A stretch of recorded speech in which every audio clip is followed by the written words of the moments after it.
What's going on, everybody? My name is Omar, aka Omizi, and look, I want to get to a concept that has been plaguing my timeline a lot. It's old reliable. It's the age-old thing that we do every time somebody dies. That's right, we're gonna bring up their past. We're gonna talk about all the things they did when they were alive, which make them a scummy person. But before we get down to this, make sure you hit that subscribe button, make sure you hit that join button, make sure you like, subscribe, tell a friend, all those things, get the word out there. So just last week, NFL legend, Hall of Famer, social activist, and woman beater Jim Brown died at the age of like 70 something or whatever. I don't know. Old man, died of natural causes, lived a long, storied life with a very much checkered past. And Twitter did the thing in which they love to do, which is bring up this celebrity's past transgressions. Now, while some remember Jim Brown for beating the odds on the football field, other people remember Jim Brown for beating like 8 women, one of which to near death, and leaving her underneath a balcony.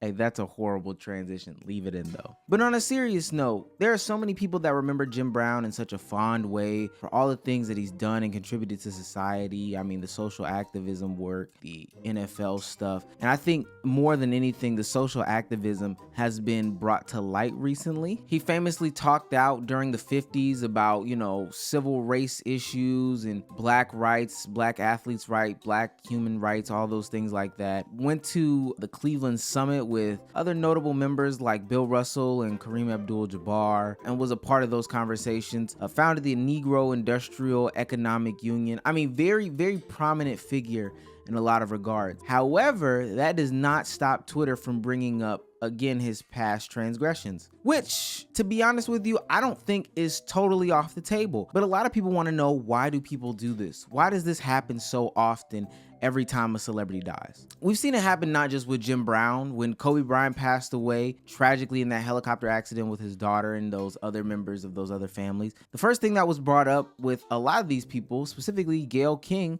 was Kobe and his 2003 situation that happened in Colorado. It's been said that his legacy is complicated because of a sexual assault charge, which was dismissed in 2003, 2004. Is it complicated for you as a woman, as a WNBA player? It's not complicated for me at all. There's a few times that we've been at a club at the same time. Kobe's not the kind of guy, never been like, Lisa, go get that girl, or tell her, or send her this. I have other NBA friends that are like that. But Lisa, you wouldn't see it though. As his friend, you wouldn't see it. And that's possible. It went to trial. Yeah, well, it was dismissed because the victim in the case refused to testify. So it was dismissed. And I think that's how we should leave it. Austin Butler's rendition of Elvis Presley just recently hit the theaters and was a smashing success. But a lot of people had to remind people, hey, Elvis Presley wasn't the best guy. He married Priscilla Presley when she was only 14. When the James Brown conversations get brought up surrounding the anniversary of his death even, they talk about all the times that he's laid hands on women in his life as well. And so all these things have always existed. All these things have always been out there for people to bring up and highlight and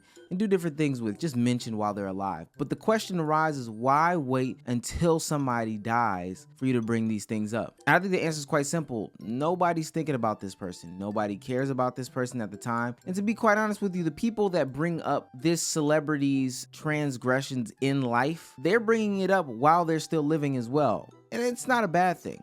Well, women is a bad thing, but I believe it's not a bad thing to bring it up when they die. It's a part of their life. It's a part of their story. And who am I or anybody else to tell people how someone should feel upon the death of, ex-fame celebrity or ex-fame, person of importance or whatever. And to be quite honest with you, the only reason why you care to defend so heavily is because you've most likely developed some weird parasocial relationship. It's a lot of people's first time finding out about who somebody they looked up to and idolized, what they did in the day of their prime or whatever they did their crime. And it's okay. Sometimes you're only supposed to know your idol but so much, but in the day of social media, you find out so much more. And when you're on the timeline loving and celebrating the life of ex-celebrity or of who this person is, this famous person that you loved and admired, and you find out that, hey, this person was a rapist, this person did beat women, or this person did do X, Y, and Z, it can be shocking, it can be jarring. A lot of people want to claim time and place, but again, if this is how this person remembered them, they're just telling you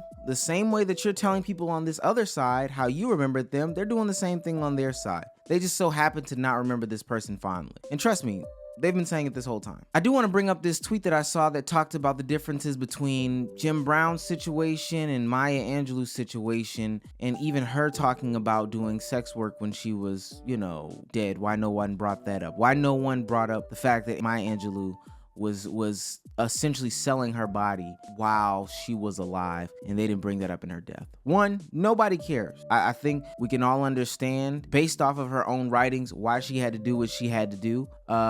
She talks about it. It wasn't a secret. It wasn't anything hidden. It wasn't something to be ashamed of, as she would say. It's just something that she had to do. So ultimately, nobody cares. Two, these are two different situations. Her claiming her bodily autonomy, and I learned this phrase, renting. I no longer like the phrase selling, but renting her body for the gain of her, and I think she had a child at the time, so they could prosper on in life, eat, have a roof over their head or whatever the case may be, is totally different than these men using their powers for, nefarious, manipulative, and oftentimes harmful physically ways. And three, if you had an issue with Maya Angelou selling her body, you have the ability to say what you want to say. I don't think anybody's stopping anybody from bringing up the fact that she was renting her body out in order to make ends meet, in order to put a roof over her child's head. But if you feel so strongly about it, you have the ability to say that. Like, you can come out and say, hey, I don't agree with what she was doing. We should talk about this more, X, Y, and Z.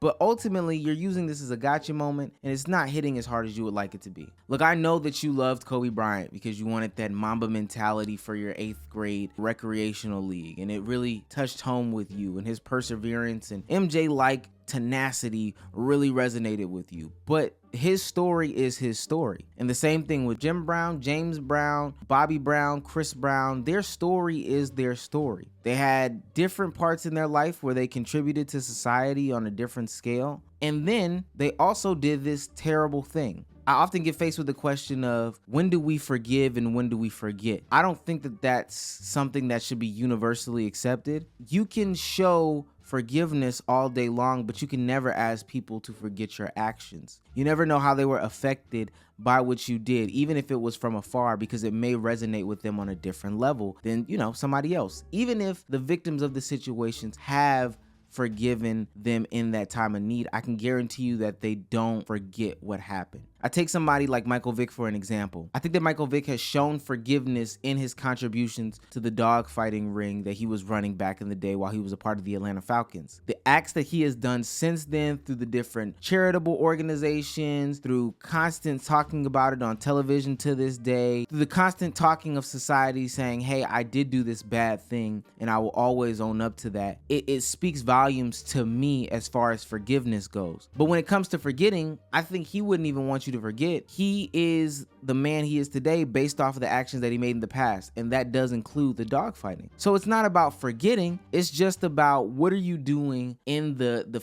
present and in the future that will mitigate, alleviate, show that you have some forgiveness to the actions that you did in the past. And for a lot of these people that we're talking about, Jim Brown, James Brown, to be quite honest with you, they showed no forgiveness. It was a continued pattern over the course of their life until they just physically couldn't do it anymore. But tell me what you guys think. I don't know. I could be totally wrong on this one. Let me know down in the comment section. Why do people bring up these actions of celebrities back in the past? Do people care too much because of the parasocial relationship that they've created with these celebrities? Do you forgive and you forget? Who is that up to even? But like I always say, I could be wrong.